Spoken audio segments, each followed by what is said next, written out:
lele o paia. Maua mamalu malai lupe lele ngei. Kuianga maua mal fkalainga. Kai ngangel paia o sasau mau kapuai. O leva fia kuma malai ngum se kanga ala so. Mo leva mako fakarkali. Epe kai. Ya un koso e kua lo ka ko kaimi. Ye ko manga kua. Fa mai ale upu. A o loan ku kaula mangwao. Ya o kua papao. Fa ka yaku. Lela umaka ngo fiele si vaenga o ka ko waso fa fifia. Ya fo linga ya so fa mga kuinga. Ya meso ka kamama o ka kinga. Ya mese fangau. Ya o la konka ko el malokele. Fa kai la o fionga ko vangsili. Wali liu ko fa man fa kanga. Ale wa e malolo ko feva. Malokau. Malo saili. Lele o mangiai wa e la ku. Onga ko feva lo filima lei. Fa kai aku ile vi ai mese la ko fa fianga. Ya bakawai ko kele o ko mamai o me fo le o ko ai ka ko waso fa yaku pa ia man malu la fioanga i o sengam sili fa malola o ngasama i o sengam sili lele o makalupe le soya fa fianga fa penga foi sai lele mosous fa yaku lo ko au kalvou ia koe mangkua, o le ngā kausanga o lumai, ia koe fufua mais o kou avangoi, ngei malai lupelele. O pa ia, o sama whainga kao sa moe la so, ia o kalkongo la ngungu aku. Ia koe whaka mkua, kuia ngamoa, o lele wa maea o nge ko kole ngiu le kua oi. Lele foi wa e wha. Maka ngo fiela so, ila ufukalai ngau. O masai le langi, wa malepe le lawelele, fai wa veo le kui kai, ai mese le maunga yuka, onga pa ia, o sa sao le aso ngei. A whapea ina sa mga kua kau koko, ia, kako mai ka se ia kusa la fkalenga, leo mako mo fiela so, pe ko yo ai sa mako upu pele ai, o karkongo kuya ngamoa, leo ka ula fakfako kasi fa falopolu pe nga mai ngei au ku al falo alo la ngu o le ngao fa pe nga eso mako ngako fa ka ya ku la fionga ko vansili ele ngo fa ngo fa la ngiu o sili o ai ngu o mga kwai o ai ngu ave ai mako masiofo o ngai ka sanga la ngo foinga se o malo fa kai malo ko fa loko mal fa kanga saidi o ai nga maku o la o mai pa yo ngu o malu la valele ku malo fa pel fa lime sif pa ya la valele la fior sa mo fa laro kai nga ngel makua a fior la ngafa ya fklenga ka ko ma o fa la lili o mamalu ngau le fioanga. O paia foi le fio fa singa malalam kwa kala. Ia mal fekalenga ya ke ko ka ko. Fa fkair ka poinga ka ko falelima. La fionga ko vanga le ku malo fa fkai. O chama ko bea le o ka ko folinga kas. Fa fkai wal manga. Ma fa pele o kala ngengu. Leo la mako kamo fa yaku so mako sao. Usi mai lau fa fonga ma lau fa longo. O le mea mua se kau aku, o le pesa le ngeu sa umia ngua se kanga. O le pesa fa kakau le ngei aso. Peo fa kau ingai, o kau kamama o kau kinga. Ai me se fa ngau mahalo la tinu. Ia o maumalo la ko wola. Ia e ara kau singo le file muma sa o konga lau langi. Rea wo ai fa seo kuila mua. A sa e ma o marie. O le mako pesa. Mo le kou silfia. Ele se fai kio. Ele foi un mako manga onga. O makongovo ma fafaku le pese le kongo le loko i fale. Ali e, o mai enga kako ue avel fafkai. Fafkai lau whainga malo, fionga kovanga. Fafkai ulu mkai kai o mkanga luenga. Fafkai la kungu ka puai. Lele usao mauli foi nge kausanga. E anga uloko ka puainga. E ale malu mana fia nge aso. Ya, ole afanga kai upor kambaloa. Pa wale mea ia malie la fafonga. A faia le malie la fafonga. O lewo kawaku. O le pese fangofungofu. Malu ave fale. O ai va fika uri mai fanka lo kupu malie mai ngeve kau. O le pese nga ngumse kanga lo saungi ai. Ya e mese o kau kamaia mo kau kinga. Ya e mese la konka kuel malu kele. Manguiar ka kawasu.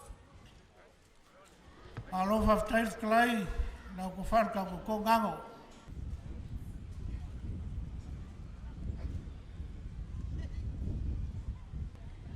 Wa paulu pelele ole malae o toing. Awa olea watapu vai tasi ai tutuila mamanu.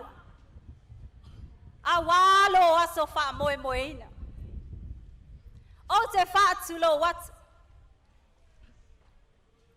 Wa se lau se fulu lima o tau sanga.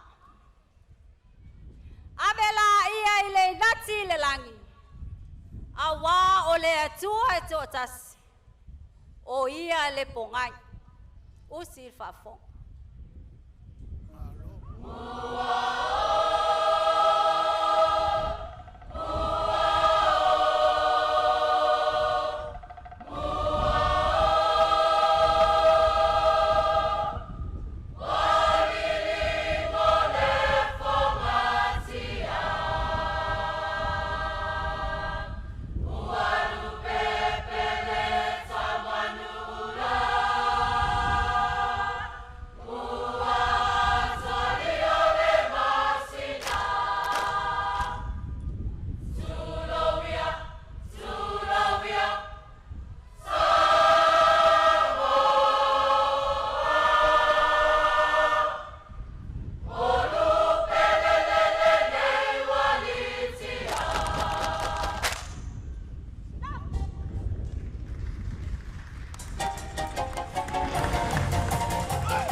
Le fa vai al tamalo.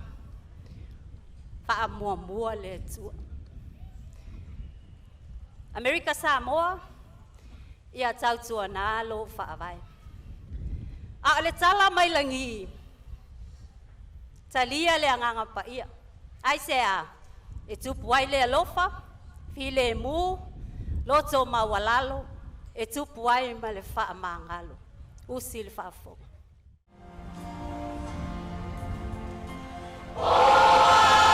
Bahia,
Patulo watu lau whainga malo Amerika Samoa.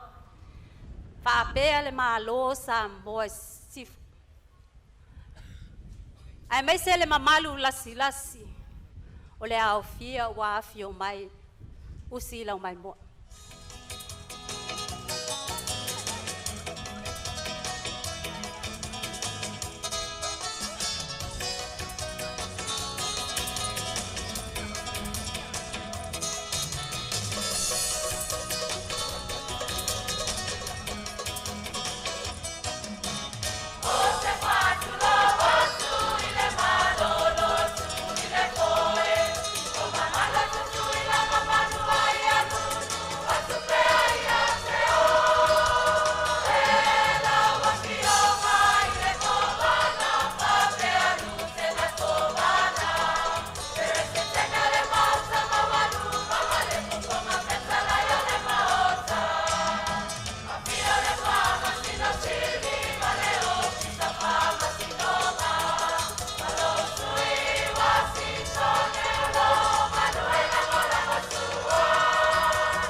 Ole au tu o lau fu ai le nei tau sanga. E whaata wai fita ma vetureni ungo Samoa. Ai le mawhai na whaangaloina le tau tua toto. Oe o lato na mua yasta ina le puipuinga ma le saanga le mu. Usi lau whaafu.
beautiful for spacious skies, for amber waves of grace, for purple mountain majesties above the fruited plain. America, America, God shed his grace on thee and crown thy good with brotherhood, fancy to shining sea, and crown thy good with brotherhood, fancy to shining sea,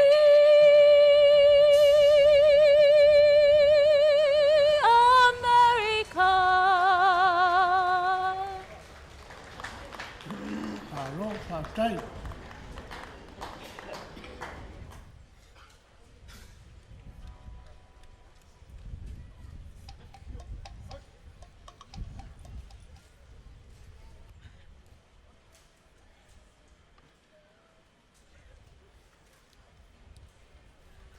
We must always remember, freedom is not free. Wa te atu I tu waso pongisa. Fita fita matoa uma o Samoa. O fea lava o e iai. A o fea foi o e whaafonga mai iai. Tūlai mai. Tūlai mai. O lau tae a o lenei. Wata tofu. Wata ola. Malo. Malo le tautua.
Whaftai atu lau whai ngā malo I ngā luenga le lei unga.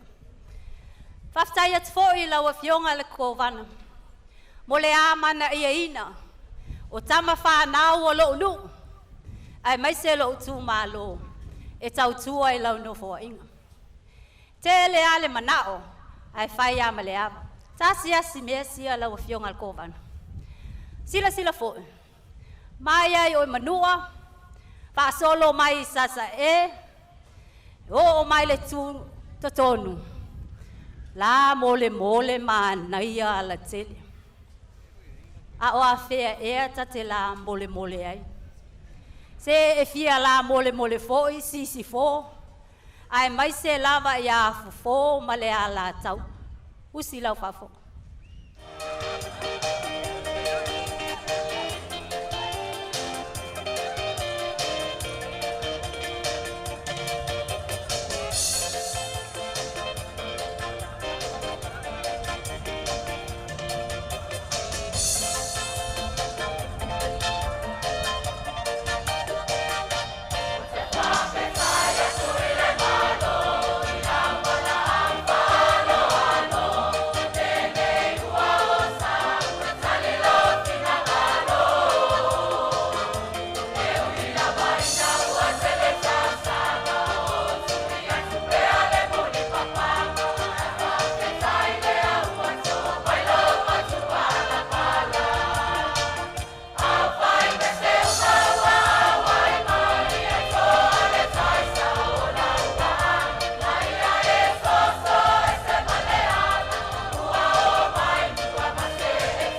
lau pese. O le a fo inua ma se tanga i ona whanua. Ma le atasi ma mato mo moonga. Ia iai le file mu i o tangata. Ia tātou tutu whaatasi. E maua ai se o tātou ai. A whaifoi wa iai se pati i ua sala. Whamangalo nua ma se tanga. Atu wama le fua, ta ape le file li. Ia alofa tu i ova e lo tātou wa. So i fua, ma ia manuia lo waso whanau Amerika Sao.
fia.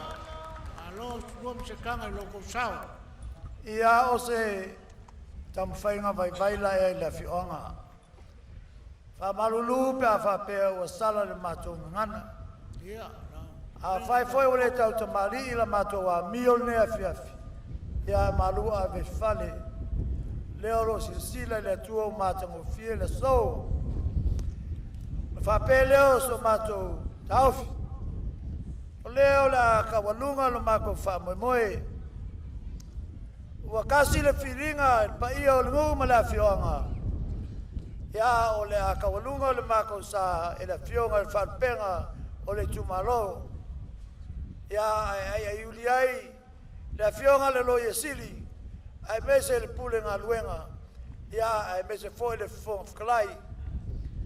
O ko uma ie e lei mai au ko pepa.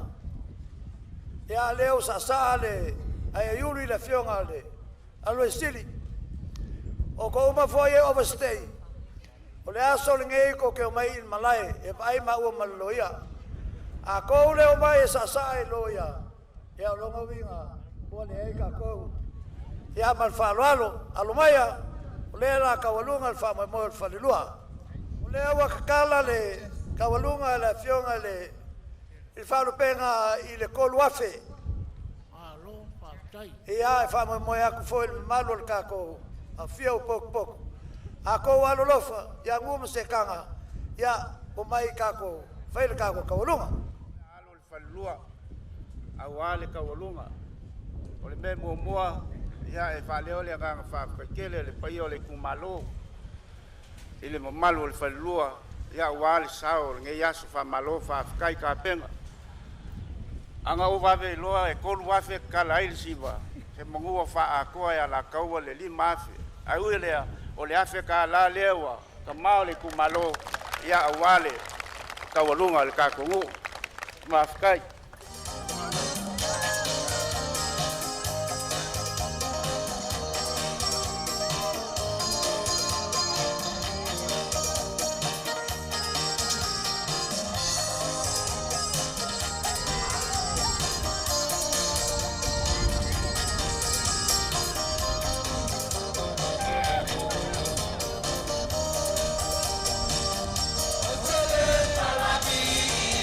Samoa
Malo fatai sa kai foi kaulunga ina fionga ina kampenga ya malu a fionga ngua mchakang o isi ne wa lo mai le kaulunga ngua mchakang